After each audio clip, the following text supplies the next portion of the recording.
John 18. When Jesus had finished praying, he and his disciples crossed the Kidron Valley and went into a garden. Jesus had often met there with his disciples, and Judas knew where the place was. Judas had promised to betray Jesus, so he went to the garden with some Roman soldiers and temple police, who had been sent by the chief priests and the Pharisees. They carried torches, lanterns, and weapons. Jesus already knew everything that was going to happen, but he asked, "Who are you looking for?" They answered, "We are looking for Jesus from Nazareth." Jesus told them. "I am Jesus." At once they all backed away and fell to the ground. Jesus again asked, "Who are you looking for?" "We are looking for Jesus from Nazareth." They answered. This time Jesus replied, "I have already told you that I am Jesus. If I am the one you are looking for, let these others go. Then everything will happen just as the scriptures say. I did not lose anyone you gave me." Simon Peter had brought along a sword. He now pulled it out and struck at the servant of the high priest. The servant's name was Malchus, and Peter cut off his right ear.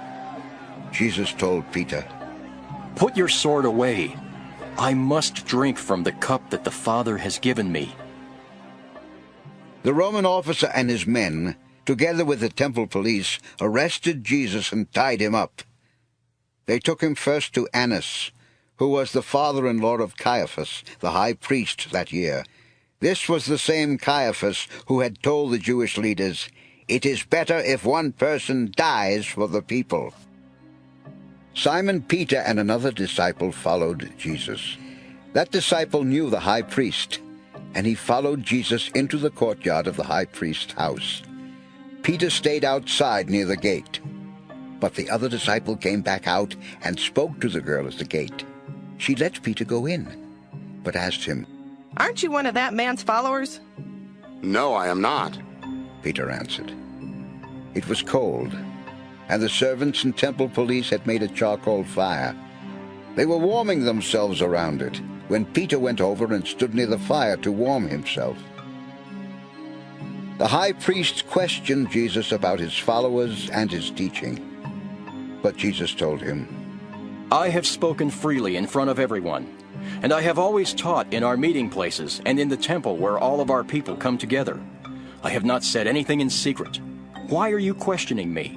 Why don't you ask the people who heard me? They know what I have said." As soon as Jesus said this, one of the temple police hit him and said, "That's no way to talk to the high priest." Jesus answered, "If I have done something wrong, say so. But if not, why did you hit me?" Jesus was still tied up, and Annas sent him to Caiaphas the high priest. While Simon Peter was standing there warming himself, someone asked him, "Aren't you one of Jesus' followers?" Again Peter denied it and said, "No, I am not." One of the high priest's servants was there. He was a relative of the servant whose ear Peter had cut off, and he asked, "Didn't I see you in the garden with that man?" Once more Peter denied it, and right then a rooster crowed. It was early in the morning when Jesus was taken from Caiaphas to the building where the Roman governor stayed. But the Jewish crowd waited outside. Any of them who had gone inside would have become unclean and would not be allowed to eat the Passover meal. Pilate came out and asked, "What charges are you bringing against this man?" They answered, "He is a criminal! That's why we brought him to you!" Pilate told them, "Take him and judge him by your own laws." The crowd replied, "We are not allowed to put anyone to death!" and so what Jesus said about his death would soon come true. Pilate then went back inside. He called Jesus over and asked, "Are you the king of the Jews?" Jesus answered, "Are you asking this on your own, or did someone tell you about me?" "You know I am not a Jew." Pilate said, Your own people and the chief priests brought you to me. What have you done? Jesus answered, My kingdom does not belong to this world. If it did, my followers would have fought to keep the Jewish leaders from handing me over to you. No, my kingdom does not belong to this world. So you are a king? Pilate replied. You are saying that I am a king? Jesus told him, I was born into this world to tell about the truth, and everyone who belongs to the truth knows my voice. Pilate asked Jesus, What is truth? Pilate went back out to the Jewish crowd and said, I don't find this man guilty of anything. And since I usually set a prisoner free for you at Passover, would you like for me to set free the King of the Jews? They all shouted. No, not him! We want Barabbas! Now Barabbas was a terrorist. John 19. Pilate gave orders for Jesus to be beaten with a whip. The soldiers made a crown out of thorn branches and put it on Jesus. Then they put a purple robe on him. They came up to him and said, Hey, you king of the Jews! They also hit him with their fists. Once again Pilate went out to the crowd. This time he said, I will have Jesus brought out to you again. Then you can see for yourselves that I have not found him guilty. Jesus came out, wearing the crown of thorns and the purple robe. Pilate said, Here is the man. When the chief priests and the temple police saw him, they yelled, Nail him to a cross! Nail him to a cross! Pilate told them, You take him and nail him to a cross. I don't find him guilty of anything. The crowd replied, He claimed to be the Son of God. Our Jewish law says that he must be put to death. When Pilate heard this, he was terrified. He went back inside and asked Jesus, Where are you from? But Jesus did not answer. Why won't you answer my question? Pilate asked. Don't you know that I have the power to let you go free or to nail you to a cross? Jesus replied, If God had not given you the power, you couldn't do anything at all to me. But the one who handed me over to you did something even worse. Then Pilate wanted to set Jesus free. But the Jewish crowd again yelled, If you set this man free, you are no friend of the emperor. Anyone who claims to be a king is an enemy of the emperor. When Pilate heard this, he brought Jesus out. Then he sat down on the judge's bench at the place known as the Stone Pavement. In Aramaic, this pavement is called Gabbatha. It was about noon on the day before Passover, and Pilate said to the crowd, Look at your king! Kill him! Kill him! They yelled. Nail him to a cross! So, you want me to nail your king to a cross? Pilate asked. The chief priests replied, The emperor is our king! Then Pilate handed Jesus over to be nailed to a cross. Jesus was taken away, and he carried his cross to a place known as the Skull. In Aramaic, this place is called Golgotha. There Jesus was nailed to the cross, and on each side of him a man was also nailed to a cross. Pilate ordered the charge against Jesus to be written on a board and put above the cross. It read, Jesus of Nazareth, King of the Jews. The words were written in Hebrew, Latin, and Greek. The place where Jesus was taken was not far from the city, and many of the Jewish people read the charge against him. So the chief priests went to Pilate and said, Why did you write that he is king of the Jews? You should have written, he claimed to be king of the Jews. But Pilate told them, What is written will not be changed. After the soldiers had nailed Jesus to the cross, they divided up his clothes into 4 parts, one for each of them. But his outer garment was made from a single piece of cloth, and it did not have any seams. The soldiers said to each other, "Let's not rip it apart. We'll gamble to see who gets it." This happened so that the scriptures would come true, which say, "They divided up my clothes and gambled for my garments." The soldiers then did what they had decided. Jesus' mother stood beside his cross with her sister and Mary, the wife of Clopas. Mary Magdalene was standing there too. When Jesus saw his mother and his favorite disciple with her, he said to his mother, "This man is now your son." Then he said to the disciple, "She is now your mother." From then on, that disciple took her into his own home. Jesus knew that he had now finished his work. And in order to make the scriptures come true, he said, "I am thirsty." A jar of cheap wine was there. Someone then soaked a sponge with the wine and held it up to Jesus' mouth on the stem of a hyssop plant. After Jesus drank the wine, he said, "Everything is done." He bowed his head and died. The next day would be both the Sabbath and the Passover. It was a special day for the Jewish people, and they did not want the bodies to stay on the crosses during that day. So they asked Pilate to break the men's legs and take their bodies down.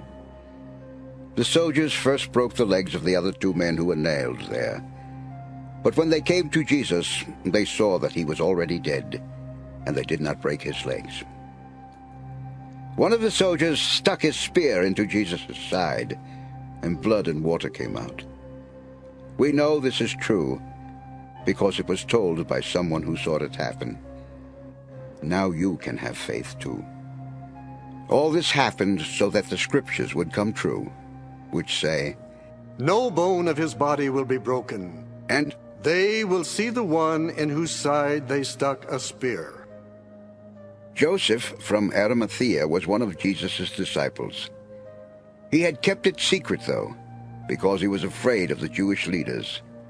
But now he asked Pilate to let him have Jesus' body. Pilate gave him permission, and Joseph took it down from the cross. Nicodemus also came with about 75 pounds of spices made from myrrh and aloes. This was the same Nicodemus who had visited Jesus one night. The two men wrapped the body in a linen cloth, together with the spices, which was how the Jewish people buried their dead. In the place where Jesus had been nailed to a cross, there was a garden with a tomb that had never been used.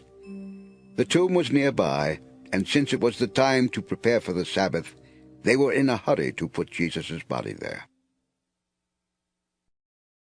John 20.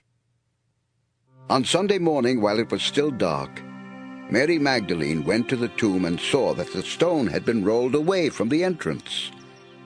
She ran to Simon Peter and to Jesus' favorite disciple and said, "They have taken the Lord from the tomb.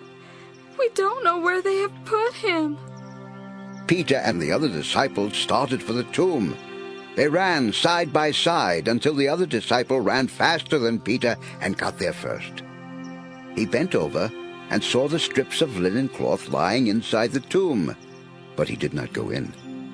When Simon Peter got there, he went into the tomb and saw the strips of cloth. He also saw the piece of cloth that had been used to cover Jesus' face. It was rolled up and in a place by itself. The disciple who got there first then went into the tomb, and when he saw it, he believed. At that time, Peter and the other disciple did not know that the scriptures said Jesus would rise to life. So the two of them went back to the other disciples. Mary Magdalene stood crying outside the tomb. She was still weeping when she stooped down and saw two angels inside. They were dressed in white and were sitting where Jesus' body had been. One was at the head and the other was at the foot. The angels asked Mary, "Why are you crying?" She answered, "They have taken away my Lord's body. I don't know where they have put him." As soon as Mary said this, she turned around and saw Jesus standing there, but she did not know who he was. Jesus asked her, "Why are you crying? Who are you looking for? She thought he was the gardener and said, Sir, if you have taken his body away, please tell me so I can go and get him. Then Jesus said to her, Mary. She turned and said to him, Rabboni. The Aramaic word Rabboni means teacher. Jesus told her, Don't hold on to me. I have not yet gone to the Father. But tell my disciples that I am going to the one who is my Father and my God, as well as your Father and your God. Mary Magdalene then went and told the disciples that she had seen the Lord. She also told them what he had said to her. The disciples were afraid of the Jewish leaders, and on the evening of that same Sunday they locked themselves in a room. Suddenly, Jesus appeared in the middle of the group. He greeted them and showed them his hands and his side. When the disciples saw the Lord, they became very happy. After Jesus had greeted them again, he said, I am sending you, just as the Father has sent me. Then he breathed on them and said, Receive the Holy Spirit. If you forgive anyone's sins, they will be forgiven. But if you don't forgive their sins, they will not be forgiven.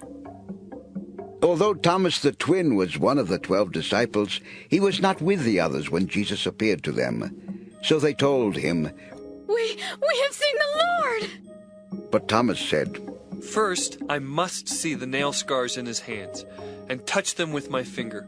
I must put my hand where the spear went into his side. I won't believe unless I do this. A week later, the disciples were together again. This time Thomas was with them. Jesus came in while the doors were still locked and stood in the middle of the group. He greeted his disciples and said to Thomas, Put your finger here and look at my hands. Put your hand into my side. Stop doubting and have faith. Thomas replied, You are my Lord and my God. Jesus said, Thomas, do you have faith because you have seen me? The people who have faith in me without seeing me are the ones who are really blessed. Jesus worked many other miracles for his disciples, and not all of them are written in this book. But these are written so that you will put your faith in Jesus as the Messiah and the Son of God. If you have faith in him, you will have true life.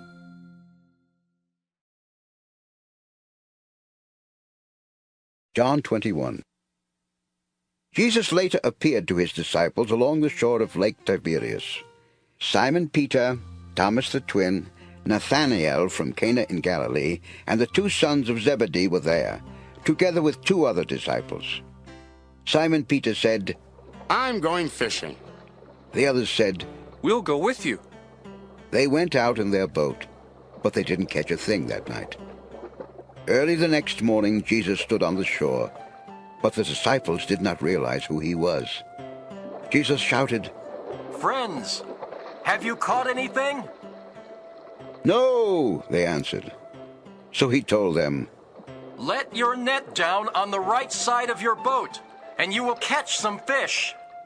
They did, and the net was so full of fish that they could not drag it up into the boat. Jesus' favorite disciple told Peter, It's the Lord. When Simon heard that it was the Lord, he put on the clothes that he had taken off while he was working. Then he jumped into the water. The boat was only about 100 yards from shore, so the other disciples stayed in the boat and dragged in the net full of fish. When the disciples got out of the boat, they saw some bread and a charcoal fire with fish on it. Jesus told his disciples, Bring some of the fish you just caught. Simon Peter got back into the boat and dragged the net to shore. In it were 153 large fish, but still the net did not rip. Jesus said, Come and eat. But none of the disciples dared ask who he was. They knew he was the Lord. Jesus took the bread in his hands and gave some of it to his disciples. He did the same with the fish. This was the 3rd time that Jesus appeared to his disciples after he was raised from death. When Jesus and his disciples had finished eating, he asked, Simon, son of John, Do you love me more than the others do? Simon Peter answered, Yes, Lord, you know I do. Then feed my lambs, Jesus said. Jesus asked a second time, Simon, son of John, do you love me? Peter answered, Yes, Lord, you know I love you. Then take care of my sheep, Jesus told him. Jesus asked a third time, Simon, son of John, do you love me? Peter was hurt because Jesus had asked him 3 times if he loved him. So he told Jesus, Lord, you know everything. You know I love you. Jesus replied, Feed my sheep. I tell you for certain that when you were a young man, you dressed yourself and went wherever you wanted to go. But when you are old, you will hold out your hands. Then others will wrap your belt around you and lead you where you don't want to go. Jesus said this to tell how Peter would die and bring honor to God. Then he said to Peter, Follow me. Peter turned and saw Jesus' favorite disciple following them. He was the same one who had sat next to Jesus at the meal and had asked, Lord, who is going to betray you? When Peter saw that disciple, he asked Jesus, Lord, what about him? Jesus answered, What is it to you if I want him to live until I return? You must follow me. So the rumor spread among the other disciples that this disciple would not die. But Jesus did not say he would not die. He simply said, What is it to you if I want him to live until I return? This disciple is the one who told all of this. He wrote it, and we know he is telling the truth. Jesus did many other things. If they were all written in books, I don't suppose there would be room enough in the whole world for all the books.